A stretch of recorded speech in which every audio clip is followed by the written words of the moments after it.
Hello everyone, AKS IAS main శిక్షణ free ఇనిషియేటివ్కి స్వాగతం. This is Santosh కోక. ఈరోజు క్వశ్చన్ చూసే ముందు స్మాల్ అనౌన్స్మెంట్ అనేది చూద్దాం. TGPSC, APPSC group 1, 2 English and Telugu medium classes సంబంధించి న్యూ బ్యాచ్ అనేది 11th నవంబర్ నుంచి ఆల్రెడీ స్టార్ట్ చేయబడింది. Prelims come mains integrated coaching, offline, live, online classes అనేవి కండక్ట్ చేస్తారు. దీనికి సంబంధించి ఇతర వివరాల కోసం ఈ నెంబర్కి కాల్ చేసి సంప్రదించవచ్చు. రైట్. సో మెయిన్ శిక్షణకి సంబంధించి ఈరోజు క్వశ్చన్ పర్టికులర్గా ఆర్థిక వ్యవస్థకు సంబంధించి తీసుకున్నాం. 15th November 2024. Evaluate the economic implications of the Union Government's One State, One RRB strategy on enhancing credit availability and promoting rural development in India. ఇక్కడ 3 స్టెప్స్ అనేది రెగ్యులర్గా మనం ఫాలో అవుతున్నాం. ఆన్సర్ రాసే ముందు పర్ఫెక్ట్గా ఈ 3 స్టెప్స్ మనం ఫాలో అయితే విత్ ఇన్ టైంలో ఆన్సర్ రాసే అవకాశం అయితే ఉంటుంది. రైట్. సో ఇక్కడ ఫస్ట్ మనం క్వశ్చన్ రీడింగ్ అనేది ఫస్ట్ స్టెప్గా చెప్పుకున్నాం. విత్ ఇన్ 1 minute మనకి ఇక్కడ క్వశ్చన్ ఏంటి, టాపిక్ ఏంటి, ఎన్ని కీవర్డ్స్ ఇచ్చారు, క్వశ్చన్ ట్యాగ్స్ ఏంటి అనేది అర్థం చేసుకోవాలి. టాపిక్ మనకి ఇక్కడ 1 State, 1 RRB స్ట్రాటజీ. ఇక్కడ ఎన్ని పార్ట్స్లో ఇచ్చారు. భారతదేశంలో రుణ లభ్యతను పెంచడం మరియు గ్రామీణాభివృద్ధిని ప్రోత్సహించడంలో కేంద్ర ప్రభుత్వ ఒక రాష్ట్రం ఒక ఆర్ఆర్బి వ్యూహం యొక్క ఆర్థిక చిక్కులను అంచనా వేయండి అని ఇచ్చారు. రైట్. సో ఇక్కడ ఇవాల్యుయేట్ అనేది ప్రథమంగా ఇంపార్టెంట్ కీవర్డ్. ఇక్కడ మనం పాజిటివ్స్ అండ్ నెగిటివ్స్ రాస్తూ, అంటే ఎకనామిక్ ఇంప్లికేషన్స్ అని ఇచ్చారు. ఇక్కడ ఇంప్లికేషన్స్ అంటే పాజిటివ్ అని చెప్పడం, నెగిటివ్ అని చెప్పడం. సో ఒక ఫ్లో, కంటిన్యూటీ, కంప్లీట్ అనేది మనకి కావాలి కాబట్టి రెండు రాయాలి. రైట్. సో ఇక్కడ ఇవాల్యుయేట్కి సంబంధించి ఫ్యాక్ట్స్, ఎగ్జాంపుల్స్, రిపోర్ట్స్ అనేవి కంపల్సరీ ఇంక్లూడ్ చేయాల్సిన అవసరం అయితే ఉంటుంది. సో అదర్ దాన్ దట్ మనకి ఇక్కడ కీవర్డ్స్ ముందుగా చెప్తున్నట్టు ఎకనామిక్ ఇంప్లికేషన్స్ అనేది ఇంపార్టెంట్ కీవర్డ్గా చెప్పుకోవచ్చు. దీనికి ముందు మనం పాజిటివ్స్ రాయాలి. పాజిటివ్స్ అంటే ప్రాముఖ్యత పరంగా చెప్పచ్చు. నెగిటివ్స్ అంటే ఈ ఇంప్లికేషన్స్, చిక్కులు లేదా ప్రతికూల ప్రభావాలుగా మనం చెప్పచ్చు. నెక్స్ట్ మనకి enhancing credit availability, promoting rural development in India. అంటే ఆల్మోస్ట్ ఇది పాజిటివ్ సెంటెన్స్లోనే తీసుకోవచ్చు. ఫైనల్గా ఛాలెంజెస్, కొన్ని సవాళ్ళు కూడా రాసి ముగించవచ్చు. రైట్. సో దాని ముందు మనకి కొన్ని చర్యలు కూడా మనం చెప్తాం ముగింపుకు ముందు. రైట్. సో ఇక్కడ ఒక స్ట్రక్చర్ అనేది క్రియేట్ చేసుకుంటే ఈ క్వశ్చన్కి సంబంధించి ఫస్ట్ మనం పాజిటివ్ నోట్లో ప్రాముఖ్యత అనేది రాయొచ్చు. రైట్. అంటే ఇంప్లికేషన్స్, అంటే పాజిటివ్ ఇంప్లికేషన్స్, ఎకనామిక్ ఇంప్లికేషన్స్ ఏమున్నాయి. రైట్. సో నెక్స్ట్ ఇంప్లికేషన్స్, ప్రభావాలకు సంబంధించి మనం ఇక్కడ మాట్లాడుతున్నాం కాబట్టి ఇక్కడ ఏం ప్రాముఖ్యత రాస్తాం. 1 State, 1 RRB స్ట్రాటజీకి సంబంధించిన ప్రాముఖ్యత రాస్తూ నెక్స్ట్ ఎకనామిక్ అంటే ఆర్థిక ప్రభావాలు మనం ఇక్కడ చెప్తాం. ఏ సందర్భంలో ఇక్కడ కీవర్డ్స్ 2 కీవర్డ్స్ ఇచ్చారు. దానికి సంబంధించి రుణ లభ్యత అండ్ గ్రామీణాభివృద్ధిని ప్రోత్సహించడంలో అనేది రుణ లభ్యతకు సంబంధించి సపరేట్గా రాస్తాం. అదేవిధంగా గ్రామీణాభివృద్ధి గురించి రాస్తాం. రైట్. సో 3 మనం కొన్ని ఒక 2 సవాళ్ళైనా మనం సవాళ్ళు చెప్పి ఒక 2 లైన్లోనైనా రాసి ఫైనల్గా అవసరమైన చర్యలు అనేది కూడా రాస్తాం. రైట్. సో కొంత స్ట్రక్చర్ అనేది పెద్దగా కనిపించినా మనం క్లియర్ కట్గా ఒక ఫ్లో అనేది కనిపిస్తుంది. రైట్. సో నెక్స్ట్ బ్రెయిన్ స్టార్మింగ్కి వచ్చేసరికి 1 నిమిషంలో ఇక్కడ కీవర్డ్స్ ప్రధానంగా మనకి ఈ పర్టికులర్ ఆన్సర్ సంబంధించి కీవర్డ్స్ అంచనా వేద్దాం. రైట్. సో ఇక్కడ హోలిస్టికల్గా మనం ఆలోచిస్తే ఫస్ట్ మనకి క్లియర్ కట్గా ఇక్కడ ఎకనామిక్ ఇంప్లికేషన్స్ సంబంధించి 1 State, 1 RRB స్ట్రాటజీ గురించి మాట్లాడుతున్నాం కాబట్టి కరెంట్ అఫైర్స్ రిలేటెడ్గా మనం లింక్ చేయాలి. రీసెంట్గా మనకి ఎందుకు ఈ టాపిక్ వచ్చింది, అదే దాంతో మనం ఈ ఆర్ఆర్బీ సంబంధించి కూడా కొంత ఇన్ఫర్మేషన్ అయితే బ్యాక్గ్రౌండ్ ఇస్తాం. రైట్. సో తర్వాత మనకి కొన్ని రిపోర్ట్స్ అయితే మనం కంపల్సరీ ఇంక్లూడ్ చేసుకోవాలి. ఫర్ ఎగ్జాంపుల్ ఆర్బీఐకి సంబంధించి ఫినాన్షియల్ స్టెబిలిటీ రిపోర్ట్ కావచ్చు, లేదా మనకి నాబార్డ్ లాంటివి కావచ్చు, నాబార్డ్ రిపోర్ట్ కావచ్చు. అదేవిధంగా కొన్ని ఇంపార్టెంట్ నివేదికలకు సంబంధించి సపరేట్ ఆర్బీఐ నివేదిక సంబంధించి కూడా మనం చెప్పచ్చు. కొన్ని ఎంఎస్ఎంఈలకు సంబంధించి కూడా మనం ఇంక్లూడ్ చేసుకోవచ్చు. రైట్. సో లేదా ఎంఎస్ఎంఈ మంత్రిత్వ శాఖ ఇచ్చిన రిపోర్ట్లకు సంబంధించి కావచ్చు. రైట్. వాటితో పాటు మనకి డిజిటల్ బ్యాంకింగ్ యూనిట్లు, ఎస్పెషల్లీ ఇక్కడ డిజిటల్ ట్రాన్సాక్షన్ సంబంధించి కూడా మనం మాట్లాడచ్చు. రైట్. సో ఇవన్నీ మనకి ఇంపార్టెంట్. రైట్. సో ఇక్కడ పరిచయానికి వచ్చేసరికి కరెంట్ అఫైర్స్ ఇంట్రడక్షన్ ప్రథమంగా స్టార్ట్ చేస్తాం కాబట్టి ఫస్ట్ మనకి ఇక్కడ రీసెంట్గా మనం ఇటీవల చూసుకుంటే ఒక రాష్ట్రం ఒక ఆర్ఆర్బికి సంబంధించి OSORగా తీసుకోవచ్చు. ఈ వ్యూహం గ్రామీణాభివృద్ధి మరియు రుణాల లభ్యతను పెంపొందించడం పరంగా రీసెంట్గా మనకి పరిగణలోకి వచ్చింది. రైట్. అది చెప్తాం. నెక్స్ట్ దీని లక్ష్యం కూడా మనం ఇక్కడ చెప్పడం అవసరం. రైట్. ఏదైనా కొత్త స్కీమ్ గురించి కానీ, స్ట్రాటజీ గురించి కానీ పథకం గురించి కానీ విధానం గురించి కానీ మాట్లాడుతున్నప్పుడు కంపల్సరీ దాని లక్ష్యం అనేది రాస్తే ఫుల్ఫిల్డ్గా ఉంటుంది, రైట్. సో ఇక్కడ దీని లక్ష్యం ఏంటి? ముఖ్యంగా ఈ విధానం ముఖ్యంగా రాష్ట్రంలో ప్రాంతీయ గ్రామీణ బ్యాంకులను ఒకే ఒక యూనిట్గా విలీనం చేయడం ద్వారా మన సమర్థత, బ్యాంకుల సమర్థతని పెంచడం, అదేవిధంగా రుణ లభ్యతను కూడా మనం మెరుగుపరిచే విధంగా లక్ష్యంగా పెట్టుకుంటాం, రైట్. సో అది ఇక్కడ రాస్తాం.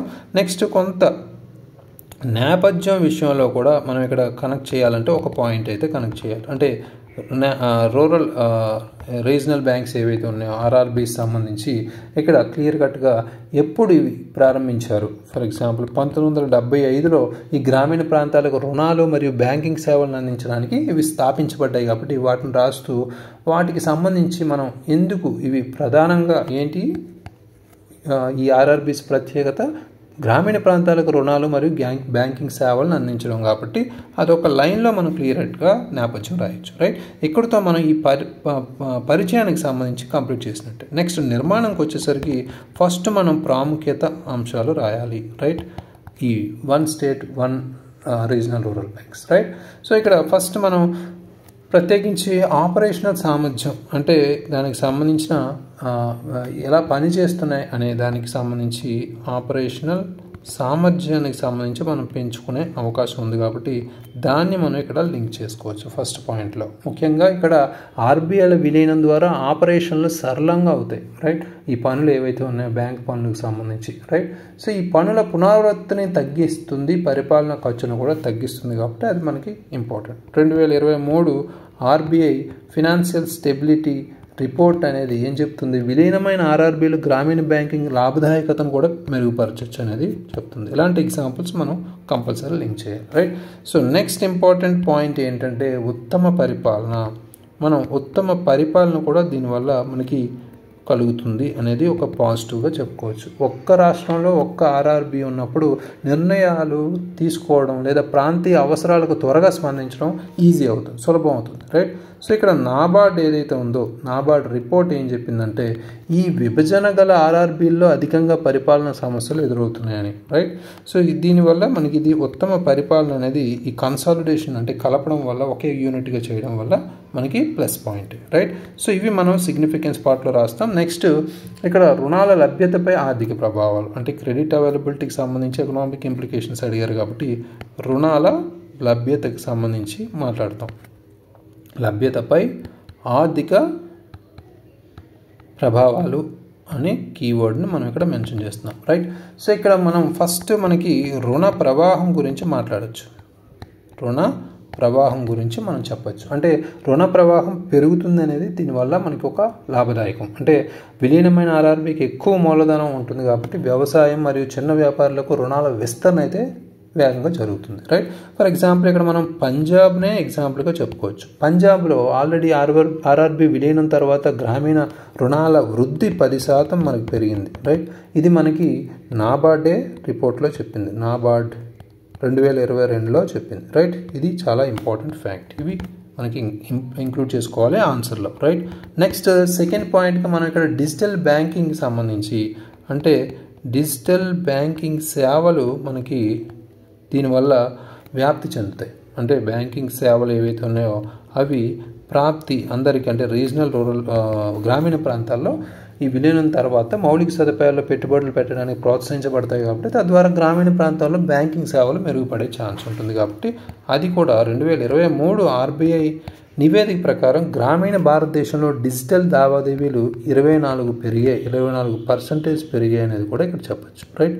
ఇది కూడా ఇంపార్టెంట్ డేటా. ఇవన్నీ మీరు నోట్ మేకింగ్ చేసుకోవచ్చు, right. Next third important point మనకి ఇక్కడ క్లియర్ కట్గా మనం చెప్పాలంటే నెక్స్ట్ మనకి ప్రమోటింగ్ రూరల్ డెవలప్మెంట్ అడిగారు. అంటే గ్రామీణ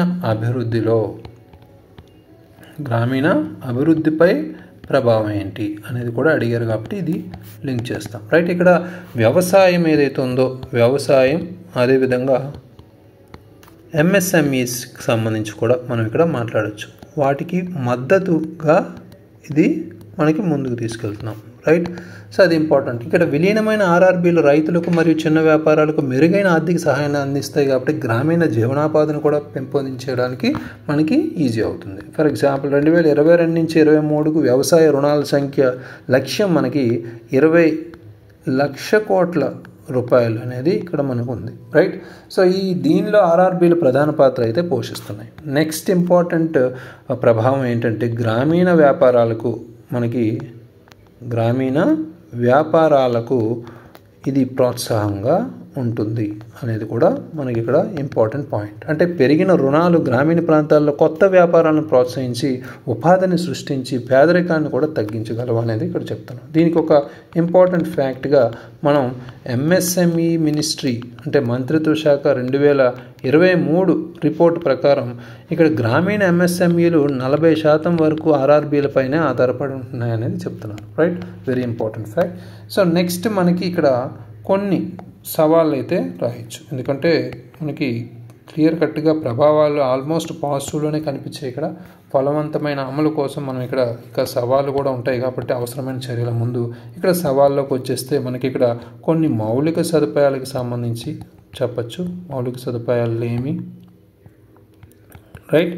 సో అదేవిధంగా మనకి నిధుల కొరత అనేది కూడా మనకి ఉంది ప్రస్తుతం.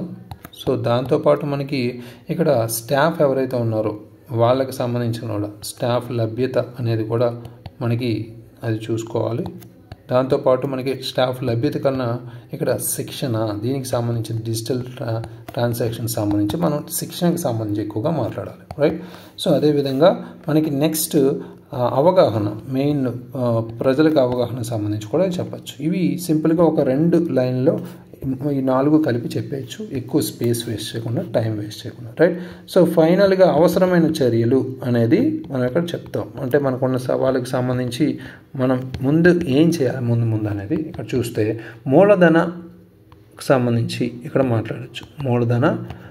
మూలధనాన్ని మనం ఇంక్లూడ్ చేసుకుంటాం. మూలధనం చాలా అవసరం కాబట్టి. రైట్. విలీనం తర్వాత ఆర్ఆర్బీలు తమ కార్యకలాపాలను కొనసాగించడానికి తగిన మూలధనం ఉండాలి కాబట్టి ఇక్కడ నాబార్డ్ ఎగ్జాంపుల్గా నాబార్డ్ అంచనా ప్రకారం విలీనం తర్వాత ఆర్ఆర్బీలను బలోపేతం చేయడానికి ఆల్మోస్ట్ 1000 కోట్లు మనకి అవసరం అంట. రైట్. ఇది ఇంపార్టెంట్ ఫ్యాక్ట్. నెక్స్ట్ ఇంపార్టెంట్గా డిజిటల్ మార్పు గురించి కూడా మాట్లాడచ్చు. డిజిటల్ మార్పు అనేది జరగాల్సిన అవసరం అయితే ఉంది. ఆర్ఆర్బీలు వేగవంతమైన మరియు సమగ్ర బ్యాంకింగ్ సేవలను అందించడానికి తమ డిజిటల్ మౌలిక సదుపాయాలను ఆధునీకరించాలి కాబట్టి అది చాలా ఇంపార్టెంట్ ఫ్యాక్ట్. అయితే ప్రభుత్వం ఇప్పటికే 75 డిజిటల్ బ్యాంకింగ్ యూనిట్స్ ఏవైతే ఉన్నాయో వాటిని ఏర్పాటు చేసింది, ఇంకా ముందు చేయాలి. రైట్. సో ఇంకా సిబ్బంది శిక్షణ గురించి మనం సవాల్లో చెప్పుకున్నాం కాబట్టి అది కూడా ఇక్కడ మనం నోట్ చేయాలి. విలీనం తర్వాత సిబ్బందికి కొత్త బాధ్యతలు నిర్వహించడానికి మరియు ప్రజల సేవను మెరుగుపరచడానికి శిక్షణ అయితే అవసరం అనేది ఇక్కడ చెప్తాం. రైట్. సో ఇవి మనకి అవసరమైన చర్యలుగా చెప్పచ్చు.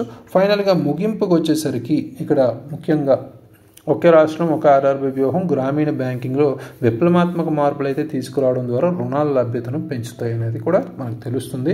అయితే సరైన అమలు అనేది సరిగ్గా ఉండాలి. రైట్. ప్రాపర్గా ఇంప్లిమెంటేషన్ ఉంటే ఈ వ్యూహం భారతదేశ గ్రామీణ ఆర్థిక వ్యవస్థను బలోపేతం చేయడంలో కీలక పాత్ర పోషిస్తుంది. రైట్. భారతదేశ గ్రామీణ ఆర్థిక వ్యవస్థ అనేది మనకి ఇక్కడ ఇంపార్టెంట్ కీవర్డ్. రైట్. బలోపేతం చేయొచ్చు. రైట్. ఇది పర్ఫెక్ట్ మనకి స్ట్రక్చర్, మనకి అప్రోచ్ అనేది క్వశ్చన్ వైజ్ తీసుకున్నాం. రైట్. సో మనకి అది ఇంపార్టెంట్ ఇక్కడ. నెక్స్ట్ ఈరోజు రాసిన ఆన్సర్ జోషిని రాశారు. ఇక్కడ గ్రామీణ ప్రాంతీయ బ్యాంకుల్ని నరసింహారావు కమిటీ సిఫార్సుల మేరకు 1975 అక్టోబర్ 2 ఏర్పాటు చేయడం జరిగిందనేది స్టాటిక్ పార్ట్ అనేది రాశారు. సో నిర్మలా సీతారామన్ గారు 2024 సంవత్సరం బడ్జెట్లో ఒకే రాష్ట్రం ఒక గ్రామీణ ప్రాంతీయ పాలసీ విధానం ద్వారా సామర్థ్యాన్ని మెరుగుపరచడం, సాంకేతికతలు మెరుగుపరచడం ఫ్రేమ్వర్క్ అనేది విడుదల చేశారనేది రాశారు. ఇది కూడా కరెంట్ అఫైర్స్ రిలేటెడ్గా రాశారు. బట్ ఇది ఇక్కడ వస్తే ఇంకా బెటర్గా ఉంటుంది. ఇది ఇక్కడ రావాలి, జస్ట్ చేంజ్ చేయండి సరిపోతుంది. Right. So current affairs introduction వచ్చిన తర్వాత ఈ స్టాటిక్ ఆర్ బ్యాక్గ్రౌండ్ టాపిక్ వస్తే ఎఫెక్టివ్గా ఉంటుంది. రైట్. సో నెక్స్ట్ మనకి 1 స్టేట్ 1 ఆర్ఆర్బీలు ఏవైతే ఉన్నాయో సాంకేతిక ఫ్రేమ్వర్క్, మూలధనం, అదేవిధంగా సామర్థ్యం 48 గ్రామీణ బ్యాంకులు 28 బ్యాంకులుగా అనేది ఒక క్లియర్ ఫ్లో చార్ట్ అయితే చూపించారు. వెరీ గుడ్ వాల్యూ యాడెడ్ పాయింట్గా చెప్పుకోవచ్చు.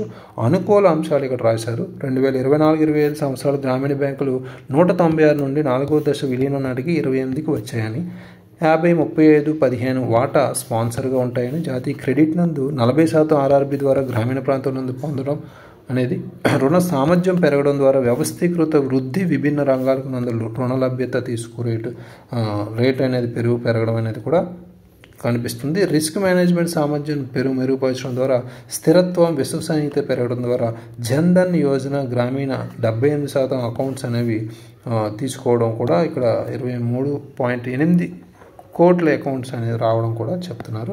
రాష్ట్ర పథకం లక్ష్యాలు అనుగుణంగా ఆర్ఆర్బీలు పనిచేయడం నందు భాగస్వామ్య గ్రామీణాభివృద్ధి సాధ్యం చేయడం హర్షణీయమని మోదీ గారు కూడా చెప్పారు. రైట్. సో ఇక్కడ గ్రామీణ, సో లాంగ్వేజ్ కాంపిటెన్సీతో పాటు మనం కొన్ని మిస్టేక్స్ కూడా స్పెల్లింగ్ అలాగే అక్షరాలకు సంబంధించి కూడా చూసుకోవాలి. రైట్. సో గ్రామీణ అనేది మనకి ఈ విధంగా వస్తుంది. రైట్, అది చూసుకోండి. సో నెక్స్ట్ మనకి సవాళ్ళకు వచ్చేసరికి యుఎస్ఏ నోబెల్ గ్రహీత సైమన్ జాన్సన్ భారతనందు విభిన్న గ్రామీణ అవసరాలు తీర్చడంలో ఈ వ్యూహం తన లక్ష్యంలో వెనుకబడిందని తెలిపారు. ఉద్యోగులు, వాటాదారులు, పోటీదారులకు అనుగుణంగా వారు శాస్త్రీయ విధానాలు అవలంబించారని, డిజిటైజేషన్ సామర్థ్యం, గ్రామీణ డిజిటల్ అక్షరాస్యత జాతీయ సగటు కంటే 30% తగ్గుదల ఉండడం, కార్యాచరణ వ్యూహం అమలునందు ఉద్యోగులు, మౌలిక సదుపాయాల కొరత, విలీనందు ప్రతిపాదిత బ్యాంకు లక్ష్యాలు పరిపాటిగా అవలంబించడం, ఈ పథకం వ్యూహ లక్ష్యం ఉన్న వాటిని నిర్లక్ష్యం చేస్తున్నారనేది కూడా ఇక్కడ చెప్పారు. తీసుకోవాల్సిన చర్యలు వాటాదారుల నందు కెనడా, జపాన్ నందు గల గ్రామీణ బ్యాంకుల ఉత్సాహకతను అవలంబన అవసరం అనేది కూడా ఇక్కడ చెప్పారు. సామర్థ్యం, పోటీని ఎదుర్కొనే ఉదారత కూడా, డిజిటల్ ఇండియా ద్వారా సామర్థ్యం, టెక్నాలజీ, అంతర్జాతీయ నిబంధనలు, ప్రణాళికలను ఆదర్శంగా నాబార్డు నుండి నిధులు, మూలధనం విస్తరణ, సరళీకృత విధానాల ద్వారా సమస్యల పరిష్కారం కూడా చెప్పారు. గ్రామీణ ఆరోగ్యం, ఆర్థిక రంగంగా గ్రామీణ వ్యవస్థాగత క్రెడిట్ విధానం ముఖ్య చోదకంగా సమ్మిళితంగా సమానంగా అవకాశం లభించడం, లింగ సమానంగా ఆర్థిక సాధికారత చేయడం నందు ఒక రాష్ట్రం ఒక ఆర్ఆర్బి యొక్క పరిష్కారంగా ఉంటుందనేది కూడా క్లియర్ కట్గా చెప్పారు. హోలిస్టికల్గా ఒక ఫ్లోతో రాశారు. బట్ ఇక్కడ మనం మనకి క్వశ్చన్లో మనం ఫోకస్ చేస్తే మనకి సపరేట్గా అడిగారు. అంటే రుణ లభ్యత గురించి, ఎకనామిక్ ఆర్థిక ప్రభావాలు, అదేవిధంగా మనకి గ్రామీణ అభివృద్ధికి సంబంధించిన ఆర్థిక ప్రభావాలు అడిగారు కాబట్టి అవి రాశారు. రైట్. ఫస్ట్ అనుకూల అంశాలు బాగానే రాశారు మొత్తం అన్ని ఇంక్లూడ్ చేసి, బట్ ఇవి డివైడ్ చేసి రాయాలి. క్వశ్చన్లో యాస్టీస్ ఆ స్ట్రక్చర్, ఆ అప్రోచ్ అనేది ఎగ్జామినర్ చూస్తారు. అది మనం ఫాలో అవ్వాలి. తర్వాత సవాళ్ళకి సంబంధించి మనకి ఎక్కువగా మనం మేజర్గా ఇక్కడ మౌలిక సదుపాయాల కొరత కానీ, ఫండ్స్ కానీ వాటిని కూడా లింక్ చేసుకోవచ్చు. తీసుకోవాల్సిన చర్యల పరంగా కూడా మనం బాగానే రాశారు. మూలధనానికి సంబంధించి ఇవన్నీ అవసరమని. Very good. సో ఫైనల్గా హోలిస్టికల్గా ఈ ఆన్సర్కి కొన్ని, అంటే కరెంట్ అఫైర్స్ పార్ట్లో ఇక్కడ ఫస్ట్ పార్ట్లో అంతా ఓకే, ఫ్లో చార్ట్. ఇక్కడ కొన్ని కీవర్డ్స్ అంటే ఫ్లో అప్రోచ్ అనేది కొంత మీరు ఫోకస్ చేయాలి. రిమైనింగ్గా ఓకే. ఇంకా లాంగ్వేజ్ అండ్ కాంపిటెన్సీ గురించి కూడా మనం ఫోకస్ చేయాలి. అక్షరాలకు సంబంధించి, వర్డింగ్కి సంబంధించి ఫోకస్ చేయండి. ఈ ఆన్సర్కి మనం హోలిస్టికల్గా 5 out of 10 మార్క్స్ అయితే ఇవ్వచ్చు. Very good attempt. So keep it up. Right. Next tomorrow's question, day 124, main section, question for 16th November 2024. Discuss how the PM Vidya Lakshmi scheme aims to improve access to higher education for meritorious students. Analyze its potential impact on the quality and inclusiveness of the Indian education system. ప్రతిభావంతులైన విద్యార్థులకు ఉన్నత విద్యను మెరుగుపరచడం PM Vidyalakshmi పథకం ఎలా లక్ష్యంగా ఉందో చర్చించండి. భారతీయ విద్యా వ్యవస్థ యొక్క నాణ్యత మరియు సమగ్రతపై దాని సంభావ్య ప్రభావాన్ని విశ్లేషించండి అని ఇచ్చారు. ఇది సబ్జెక్ట్ పరిపాలనకు సంబంధించి తీసుకోవచ్చు. రీసెంట్గా PM విద్యాలక్ష్మి స్కీమ్ అనేది మనం వార్తల్లో చూసాం. ఇది రాబోయే గ్రూప్ 1 ఏపీకి సంబంధించిన గ్రూప్ 1 మెయిన్స్కి, అదేవిధంగా మరి ముందుకు రాబోయే యూపీఎస్సీ మెయిన్స్కి సంబంధించి కూడా చాలా ఇంపార్టెంట్, గవర్నెన్స్ రిలేటెడ్గా. ఈ ప్రశ్నకి ఆన్సర్ రాసి AKS యాప్లో అప్లోడ్ చేయండి. Thank you very much. All the very best.